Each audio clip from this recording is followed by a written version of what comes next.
हम किसी दूसरे रास्ते पर चलकर अपने मुतालबात की आवाज़ उठा रहे होते हैं तो वो ये कहते हैं कि ये आते क्यों नहीं हैं। जब हम आ जाते हैं तो फिर वो कहते हैं कि ये आए क्यों हैं। तो मुनाफिकों को खुश करना हमारे बस में नहीं। हमारे कायदीन जो भी लाया अमल तय करेंगे अगले काम उसके लिए हम उसके लिए तैयार हैं।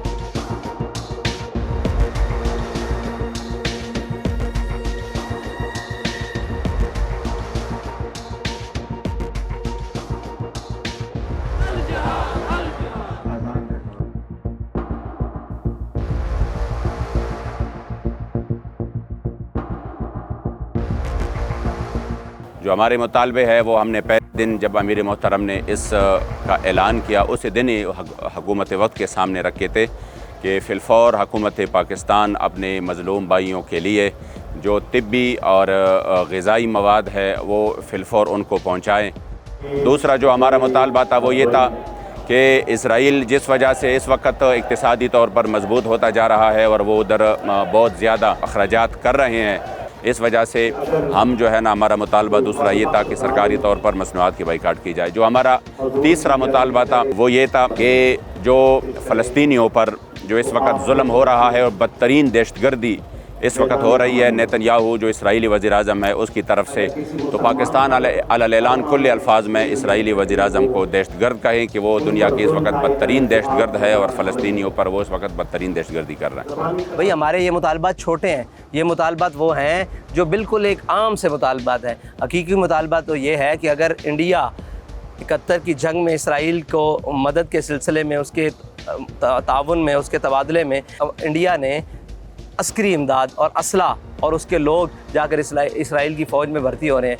हमारा पहला मुतालबा ईमानी मुतालबा जो ईमानी जज्बा है वो तो ये है कि इनके साथ जो मिलकर इसराइल के ख़िलाफ़ जंग की जाए। लेकिन हमें पता है कि ये सारे उस अमरीकी शिकंजे और IMF के ग़ुलाम और उसके कोई ऐसा लफ्ज़ नहीं है जो इनके बारे में बयान किया जाए ये खड़े हो सकते हैं उनके बारे में। ये तो ये बातें मानने के लिए तैयार नहीं। आज तकरीबन चौथा पाँचवा दिन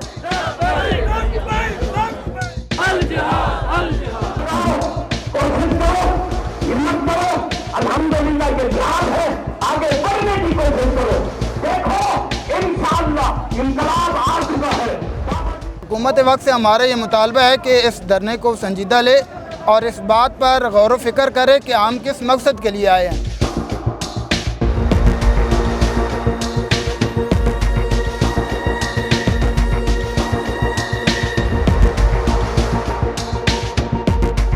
TLP के यहाँ पर जितने भी कारकुनान तशरीफ़ लाए हैं मेरे मोहतरम के हुक्म पर, हर एक कारकुन पुरअमन है और हम चाहते भी यही हैं कि हम पुरअमन रहें। हमने ना पहले मुल्क पाकिस्तान का कोई नुकसान किया, ना अब कर रहे हैं और ना ही इंशाअल्लाह हम करेंगे। हम पुरअमन थे, पुरअमन हैं, पुरअमन रहेंगे।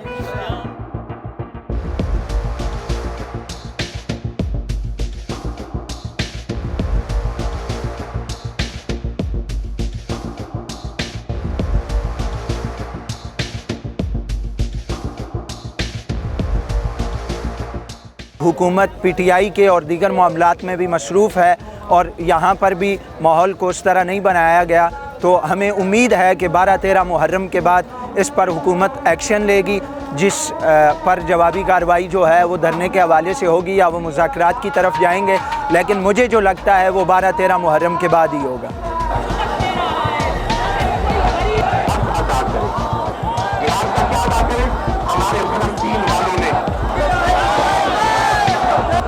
ये सुनने में आ रहा है कि यहाँ पे ऑपरेशन होगा, लेकिन ये याद रखें कि तारीख गवाह है जो हक वाले होते हैं जब वो मैदान लगाते हैं तो हक पे आने के बाद हक से मुड़ते नहीं हैं। हम अपनी जानों के नजराने पेश करने के लिए तैयार हैं। हमारे बच्चे हों, हमारा कुंबा कबीला हो, हमारा ख़ानदान हो, हम सब कुछ लुटाने के लिए तैयार हैं, लेकिन हम 1 इंच भी अपने मुतालबा से पीछे हटने के लिए तैयार नहीं हैं। हमने जब भी कोई भी एहतजाज किया और इन्होंने एक ही काम किया, जब शेलिंग की है बजाय मजम्मत करने के लिए। यहाँ पे मजम्मत नहीं होती पाकिस्तान पे, उल्टा जो हक पे निकलते हैं उल्टा उनके ऊपर शेलिंग वगैरह की जाती है। हम किसके साथ खड़े हैं आज, हम किसके लिए निकले हैं?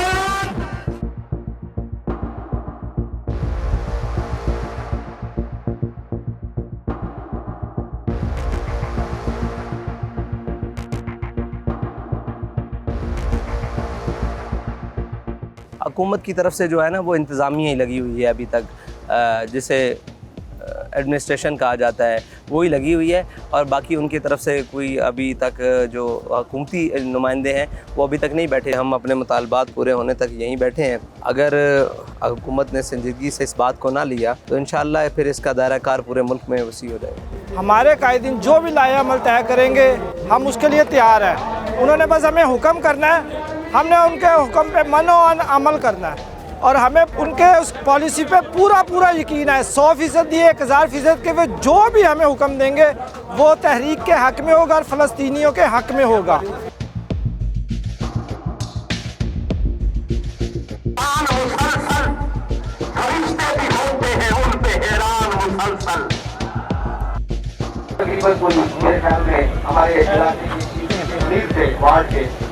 इस वक्त अगर हुकूमत संजीदगी से नहीं ले रही, जो TLP ने इस वक्त जो स्टांस लिया हुआ है, तो इसमें मैं यही मशवरा दूंगा, यही मेरी राय होगी कि TLP को फैज़ाबाद से फिर डी चौक की जानिब रुख करना चाहिए।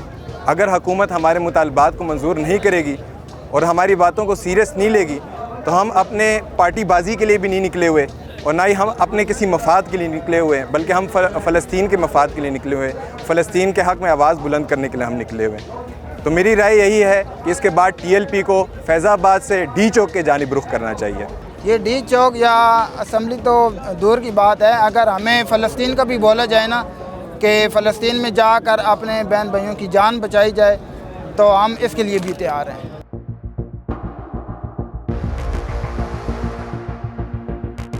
प्राइम मिनिस्टर साहब को मैं ये पैगाम देना चाहूँगा, आर्मी चीफ साहब को भी, कि अभी भी वक्त है अपने आप को संभालने। तहरीक लब्बैक जो कह रही है, जो मुतालबात कह रही है, ये हर पाकिस्तानी का मुतालबा है, सिर्फ मेरा नहीं बल्कि दुनिया में हर मुसलमान का मुतालबा है कि एक इस्लामी एटमी कुव्वत होते हुए हम इस तरह बैठे हुए हैं जैसे हमारे पास एटमी बम नहीं, फुलझड़ियाँ हैं, हमारे पास पटाखे हैं। जनरल आसिम मुनीर साहब के लिए मेरा ये पैगाम है, आप कदम उठाएं, हम आपके साथ हैं, अल्लाह आपके लिए रास्ते खोलेगा। अगर हुकूमत ने संजीदगी से इस बात को ना लिया तो इंशाअल्लाह फिर इसका दायरा कार पूरे मुल्क में वसी हो जाएगा।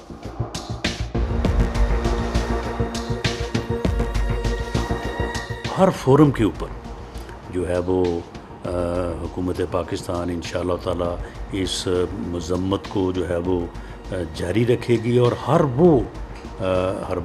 वो तरीका इस्तेमाल करेगी जिससे फ़लस्तीन के मुसलमानों की जो है वो मदद हो सके और इस एक दहशत गर्दी के मुर्तकिब जो है मुल्क और लोग जो हैं, जो उनका सरबराह है, उनकी जो है वो मज़म्मत जो है वो की जा सके। न सिर्फ इसराइल, उससे मुतल्लिका जो भी मसनूआत हैं या उसकी जो प्रोडक्ट्स हैं या वो कंपनियां जो किसी भी अंदाज में बिल वास्ता या बिला वास्ता वो उस जुल्म में शराकतदार हैं, उस जुल्म में मुलव्वस जो मुल्क है, जो फोर्सेस हैं, उनका वो किसी न किसी तरह से जो है वो उनकी मदद कर रहे हैं, उन तमाम कंपनीज़ का जो है वो उनका ना सिर्फ उनका बाइकाट, उनकी चीज़ों का इस्तेमाल जो है वो रोका जाएगा और इस सिलसिले में एक कमेटी भी हमने जो है वो तश्कील दी है। Thank you for watching the full video. आप में से बहुत से ऐसे लोग हैं जिन्होंने शायद हमारा यूट्यूब चैनल सब्सक्राइब नहीं किया। So if you want to support independent journalism and watch more meaningful content, please subscribe to our YouTube channel.